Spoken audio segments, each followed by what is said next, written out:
nakarimap yung Fortuner.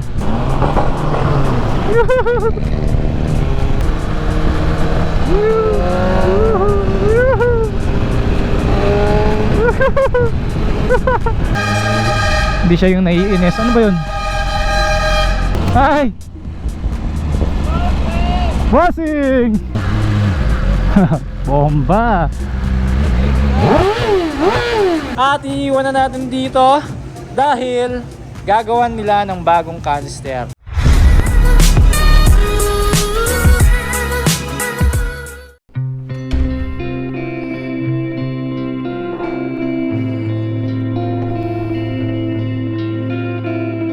Nabutas na. Kadalasan dito nabubutas yan, ba't kaya dito, no? Alright, welcome back sa channel natin. At ngayon ay gagamitin natin ang motor ni Boss Kong TV dahil meron tayong project para dito ngayon. At i-update ko kayo dito sa ating Z1000R. Gawa na yung kanyang oil seal, wala nang tagas, bago na yung brake pads, goods na. Hinatid na siya dito ng Royal Moto Club. So umaambon-ambon na po. Ganun talaga. Kapag umaalis ako, umuulan. O di suot na natin kaagad tong kapote. Sakto pa sa kulay ng motor. Ayan, huminto ulit. Ano ba talaga? Sige, suot ko na. At siyempre, i-ready natin yung pampunas ng GoPro. Huminto na naman yung ulan. Bakit ganoon? So kamakailan nag-message si BMAX Racing sa akin at gusto nilang sponsoran ng bagong tambucho itong motor ni Kong. And then syempre hindi ko naman pwedeng agad-agad oo ako dyan. So kinontak ko muna si Mosing na kung pwedeng matry yung bagong tambucho. Pumayag naman siya. So ngayon pupunta tayo sa BMAX Racing Taytay Rizal. Ang maganda sa BMAX Racing, wala silang gagalawin sa stock. Medyo mainit yung kapote, di. Pag tinignan natin bandang south, ang ulap, clear naman. Dito lang talaga madilim, no? Gusto ko lang tanggalin yung kapote, ang init. Ayun, sumakto pa sa Sphinx gloves yung kulay ng motor. Let's go!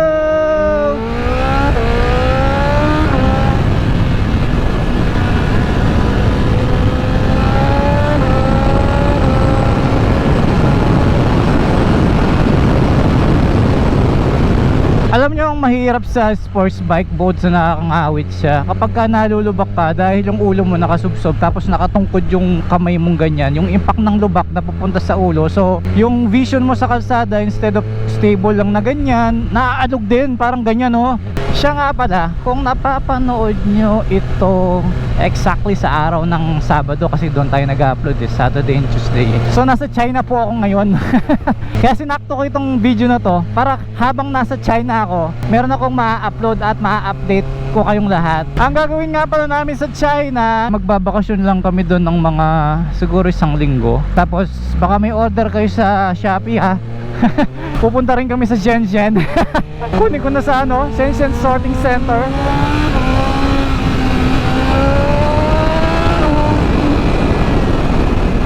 Sa mga pupunta ng San Fernando, mag-iingat kayo sa yung barrier ba tawag doon? Basta kasi bawal yung truck dito kaya nilagyan nila ng harang sa gitna para hindi magkasya.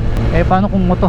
Hindi naman lahat alam to Merong isang beses lang sa isang taon mag-ride So magugulat ka na lang sa mga pagbabago sa kalsada. Ako nga araw-araw na nagra-ride iba-iba sitwasyon sa road Bisan magugulat ka, sira yung kalsada.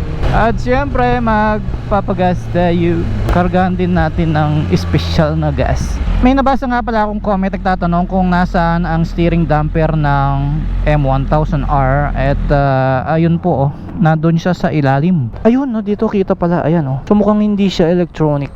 Doon yata iniikot. Ito dito iniikot sa dulo. Nung una ko palang ginamit tong motor, alam na hindi talaga siya nagagamit. Nag-i-stack up yung takip ng gasolina. Ngayon dahil madalas na natin ginagamit, so okay na siya. Halos mabali yung susi niya nun ayaw matanggal kasi nag-aasin-asin yan ayun yung puti.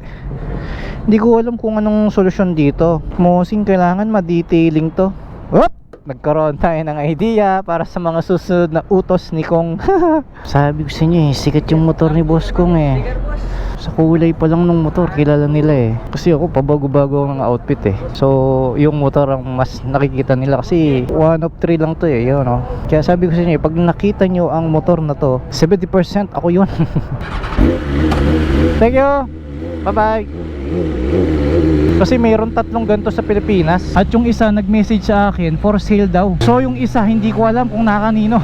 Kahit na may pera ka, kung wala nang ganito, wala tayong magagawa kung hindi mag-import na lang, di ba? Naku, sana may load na yun. 7,600. Thank you, boss kong. Ang daming load. Tingin muna parang papasok lang sa racetrack eh. Isang hataw lang, guys. Segunda, tercera, kwarta, quinta. Woo! Hindi na kaya. Marami na sasakyan. Naka-remap yung Fortuner.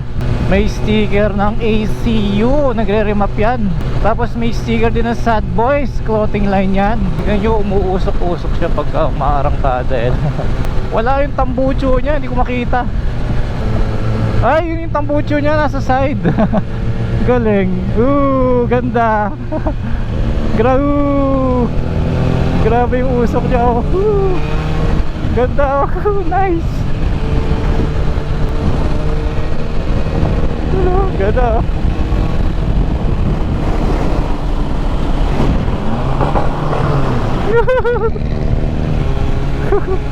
Nice. Ganda. Oh, narinig niyo. Ganda. Pinagbigyan tayo. Nice. Thank you, sir. Thank you, no?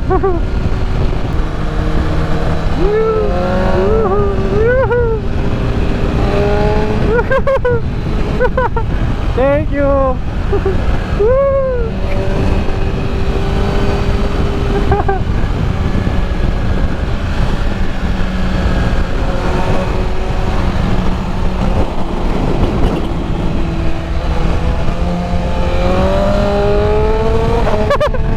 Thank you po.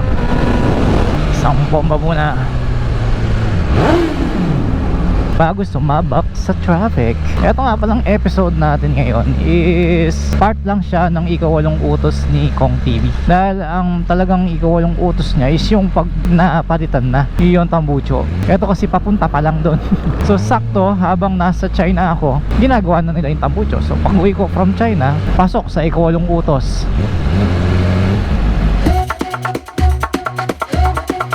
Yung content natin. At sa totoo lang, hinahabol ko talaga na matapos yung 10 na yan sa loob ng 1 buwan, kasi binigyan lang ako ng 1 buwan ni boss ko dahil ayoko naman sobrang tumagal sa akin yung bike. Dahil syempre kahit na mapera si Mosing, personal na motor niya to eh. Gusto mo hindi mo papaisip na ako baka na disgrasya, nagasgas, ganun. And sana dito sa mga ginagawa nating content is natutuwa siya. Hindi siya yung naiinis. Ano ba yun?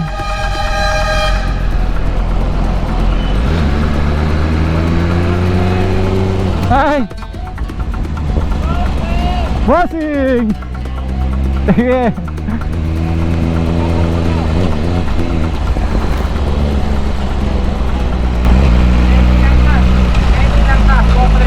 Thank you!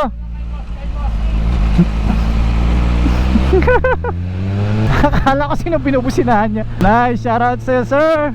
Sana narinig sa camera, no? Iba talaga kapag unique yung bike mo. Parang hindi ka dayo sa isang lugar kahit saan ka mapadpad. Ang dami nakakakilala sa'yo. Oo nga pala, kailangan ko pala tumabi kasi wala akong lagay ng cellphone dito.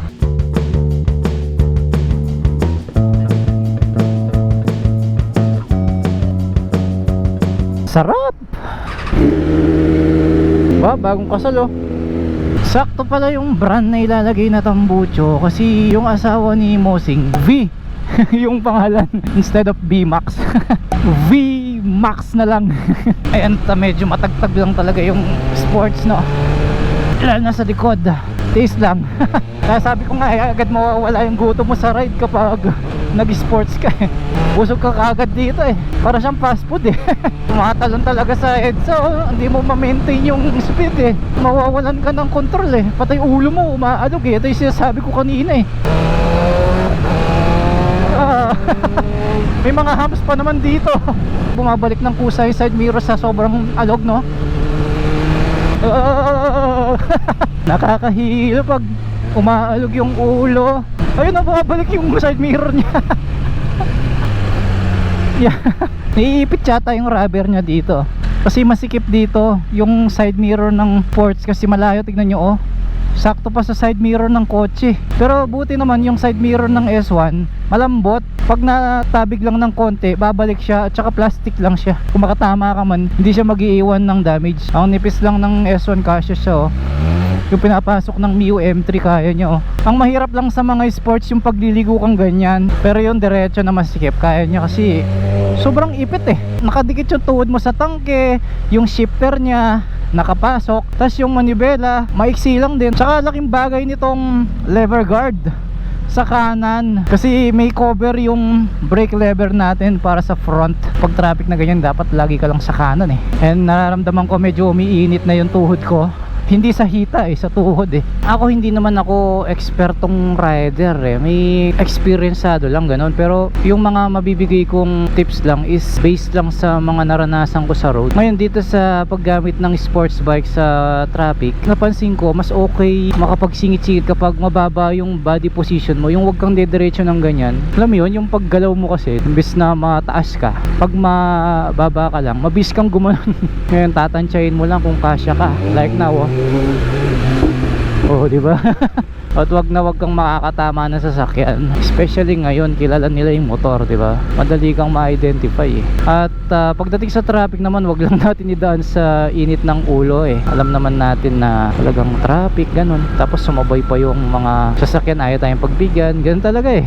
Mapipilis mo ba lahat ng tao, di ba? Hindi ka naman niya kilala eh. Kasi lahat naman tayo gusto makalagpas sa road na to eh. Sino bang gustong nata-traffic, di ba? Hindi naman din matatapakan yung ego mo dito dahil hindi ka naman din niya kilala eh. Wala naman din siya pakialam sa'yo. Kaya laging stay calm. Yung mga road rage na yan, napagdaanan ko na rin yan at walang maidudulot na maganda sa'yo.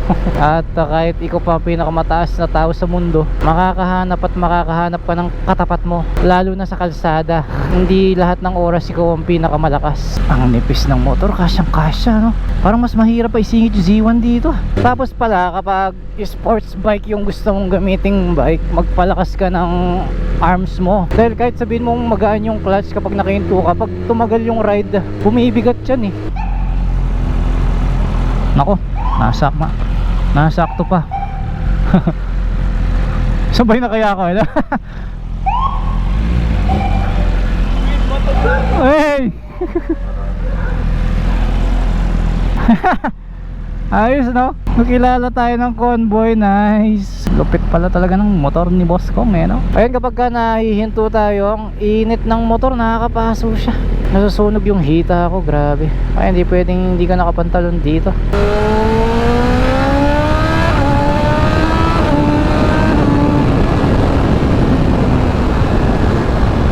Ay ito, kainta. Pero sa Taytay tayo, ang daming motor, grabe. Napitin na sila oh. Ay ito pa oh, nasa gitna pa oh, nag-go na. Ito, bigayan lang tayo, bigayan lang. O, di ba? Huwag daanin sa init ng ulo, okay? Lahat tayo masaya, di ba?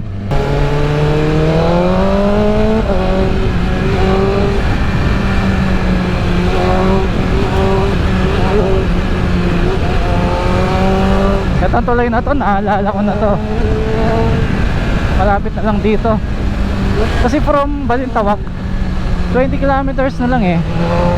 So dadaan pala talaga ng Pasig. Ang naiisip ko kasi yung Marcos Highway, tapos may papasok kang kanto doon.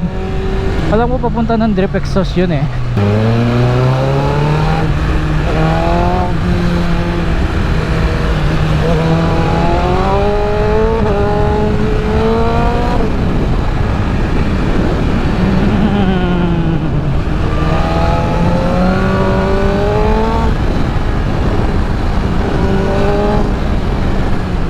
Sarap ng motor ni Kong. Nakaka-enjoy siya pag mabilis, pero pag mabagal, parusa eh no? Grabing traffic yan. Antindi.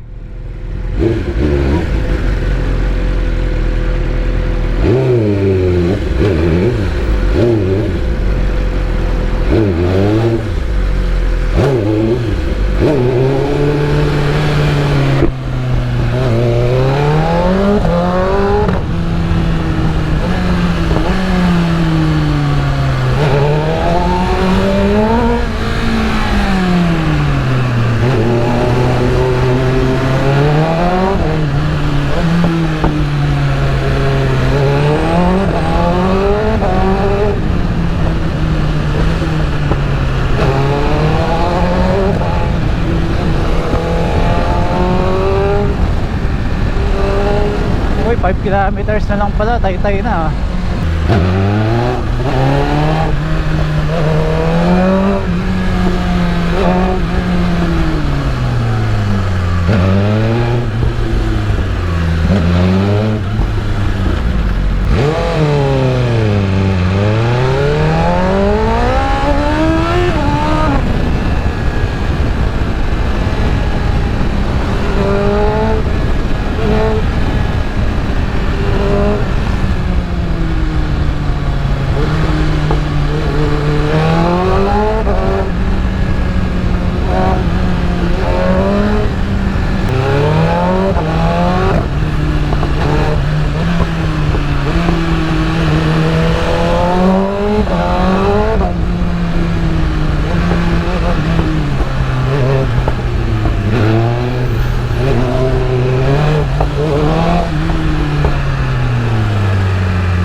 Ano yan?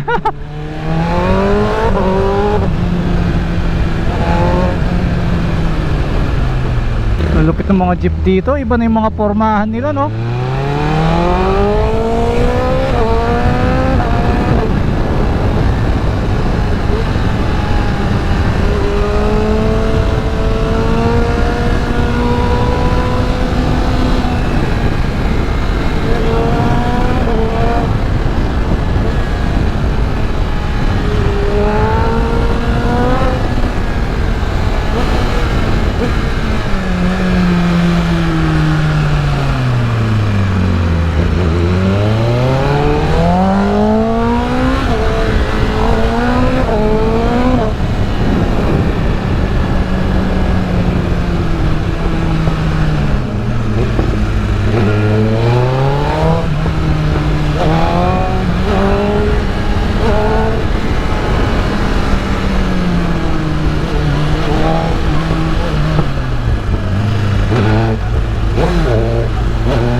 Bomba.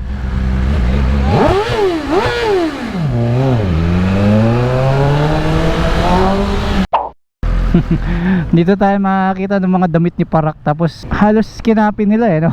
Medyo okay din yan kasi syempre mas mura yan, di ba? Eto na yun, no?